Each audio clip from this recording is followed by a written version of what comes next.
বাংলাদেশের বিপক্ষে সিরিজের জন্য পাকিস্তানের দলটা যখন ঘোষণা হয় তখন একটা বিশেষ ঘটনা হেডলাইন হয়েছিল।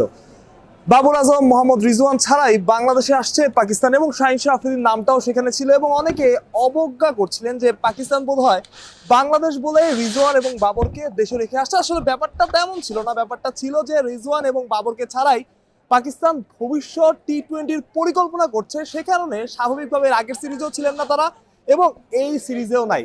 কিন্তু কেউ কেউ আছেন যারা ক্রিকেটের সাফল্যটাকে, ক্রিকেটটাকে একটু খাটো করার জন্য, সাফল্যের ক্রেডিট না দেওয়ার জন্য এই ব্যাপারগুলো তুলে আনতেন এবং এই ব্যাপারগুলোতে বেশি ফোকাস করতেন। কারণ তারা চাইতেন, তারা বলেছিলেন যে বাংলাদেশের খেলা দেখতে মানুষ মাঠে আসবে না, বাংলাদেশের ক্রিকেট আর কেউ দেখবে না এবং বাংলাদেশের ক্রিকেটে মাঠ দর্শক শূন্য থাকবে, আর কেউ খেলা দেখবে না।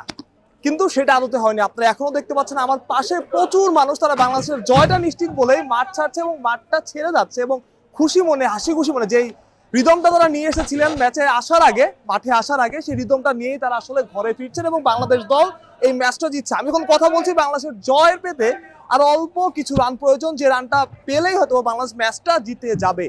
দর্শকরা আগেই বুঝে ফেলেছে, অর্থাৎ পুরো ম্যাচে বাংলাদেশ ডমিনেট করেছে এবং শুরু থেকে একদম প্রথম থেকে যদি দেখেন মুস্তাফিজের বোলিং, শেখ মাহেদীর বোলিং, তানজিম সাকিবের বোলিং থেকে শুরু করে সবার বোলিং, মুস্তাফিজ 4 ওভারে মাত্র 6 রান দিয়েছেন। আমি যদি ভুল না করে থাকি বাংলাদেশের সবচাইতে ইকোনমিক্যাল স্পেল, অর্থাৎ বাংলাদেশের পরপর 3 জয়, শ্রীলঙ্কাতে 2 এবং বাংলাদেশে এসে এই জয়টা বাংলাদেশের প্রয়োজন ছিল। এখন আপনি বলতে পারেন যে উইকেটটা তো খুবই স্লো উইকেট, মিরপুরের ময়ানমার উইকেট, বহুদিন পর মিরপুরে টি-20 ক্রিকেট ফেলেছে এবং অনেকদিন কিন্তু মিরপুর টি-20 ক্রিকেটের বাইরে ছিল এবং বাংলাদেশ বাইরে ট্রাই করেছে, কখনো চট্টগ্রামে, কখনো সিলেটে, কিন্তু বহুদিন পর মিরপুরে টি-20 ক্রিকেট ফিরে এসেছে এবং টি-20 ক্রিকেট ফিরে আসার ফলে মিরপুরে যে বাংলাদেশ ক্রিকেটের দাপট ছিল সেই দাপটটা বাংলাদেশ দল দেখাতে পেরেছে। পাকিস্তানও কিন্তু স্পিনে খুব শক্তিশালী, পাকিস্তান স্পিনও খুব ভালো খেলে, কিন্তু বাংলাদেশ একদম ডমিনেট করে জিতেছে এবং পৃথিবীর সব দেশই আসলে, আপনি অস্ট্রেলিয়া খেলতে যাবেন, সাউথ আফ্রিকা খেলতে যাবেন, অন্যান্য দেশে খেলতে যাবেন, সবাই তাদের হোম কন্ডিশনের সুবিধা নেবে এবং বাংলাদেশও কিন্তু সেটাই নিয়েছে এবং সেই হোম কন্ডিশনের ফায়দা বাংলাদেশ পুরোপুরি নিয়েছে এবং নেওয়াটাকেও আমি সাপোর্ট করি। আপনি যখন ঘরোয়া ক্রিকেট খেলবেন, বিপিএল খেলবেন, ডিপিএল খেলবেন, সেই জায়গাতে আপনি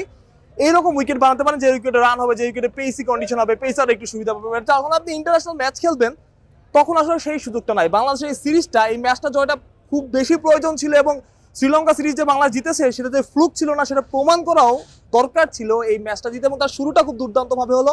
3টা ম্যাচই বাংলাদেশ দল এই মাঠে খেলবে এবং 3টা ম্যাচই বাংলাদেশ ডমিনেট করবে এবং সেই আত্মবিশ্বাস আমি হলফ করে বলতে পারি ক্রিকেটারদের মধ্যেও আছে এবং বাংলাদেশের যে শক্তি, সেই শক্তি বাংলাদেশ কাজে লাগাবে। কালকেও বলছিলাম যে বাংলাদেশের স্ট্রেন্থ আছে, মানুষ যাই বলুক, স্পিনিং উইকেট থেকে শুরু করে হোক, বাংলাদেশ স্পিন কন্ডিশনে খেলবে, বাংলাদেশের উইকেট স্পিন উইকেট বানাবে, গামিনীর পিচে খেলবে, যে যাই বলুক, বাংলাদেশের যেটা দরকার ছিল, বাংলাদেশ যে সুবিধাটা নেওয়ার দরকার ছিল এবং রাইট সুবিধা সেটাই বাংলাদেশ আসলে নিয়েছে এবং বাংলাদেশ দল আসলে এই মাঠে পাকিস্তানকে হারিয়েছে এবং ডমিনেট করেছে পুরো ম্যাচে। যে ডমিনেট করাটা বাংলাদেশের থেকে অনেকদিন হয়তো দেখেন, আপনারা নিউজিল্যান্ড অস্ট্রেলিয়া সিরিজ হয়তো এটা দেখতে পেরেছেন, বাট বাংলাদেশের ব্যাটাররা আসলে যেভাবে খেলেছে, 110 রান ছিল ওদের, তারপরে উইকেটের শুরুতে বাংলাদেশের 2টা উইকেট হারিয়ে ফেলে, কিন্তু তারপরে পারভেজ হোসেন ইমন এবং তাওহিদ হৃদয় যেভাবে ব্যাট চালিয়েছেন কখনো মনে হয়নি বাংলাদেশ চাপে আছে এবং পুরো ম্যাচেই আসলে যেটা বলছিলাম বাংলাদেশ ডমিনেট করছে। এবং তাদের জন্য একটু খারাপ খবর, যারা ভেবেছিলেন আসলে দর্শক মাঠে আসবে না, ক্রিকেট মানুষ দেখবে না, ক্রিকেট ভুলে যাবে, ক্রিকেট কে দেখবে, তাদের জন্য হয়তো একটু খারাপ খবর, কারণ বাংলাদেশের পুরো মাঠে আসলে বলা ছিল এবং আমি অনেক লোক চিনি যারা আসলে বাইরে এসে ফিরে গিয়েছেন, টিকিট পাননি এবং প্রতিটা সর্বনিম্ন টিকিটের মূল্য কিন্তু ছিল 300 টাকা, কেউ 100-150 টাকা বা 20 টাকা টিকিট এখানে বিক্রি করেনি।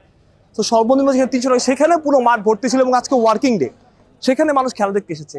সুতরাং আমি আপনাদের বলি, যারা আসলে চিন্তা করেন যে ক্রিকেট মানুষ দেখবে না, তারা আসলে ঘুমিয়ে থাকাই ভালো, কারণ ক্রিকেটটা আসলে যে অবস্থানেই যাক, বাংলাদেশের মানুষ ক্রিকেটই দেখবে, ক্রিকেটটাই দেখবে। আমি অন্য কোনো খেলাকে ছোট করছি না, কিন্তু ক্রিকেটটাই মানুষ দেখবে এবং আজকের জয়টা আসলে বাংলাদেশেরও এবং বাংলাদেশ ক্রিকেটেরও।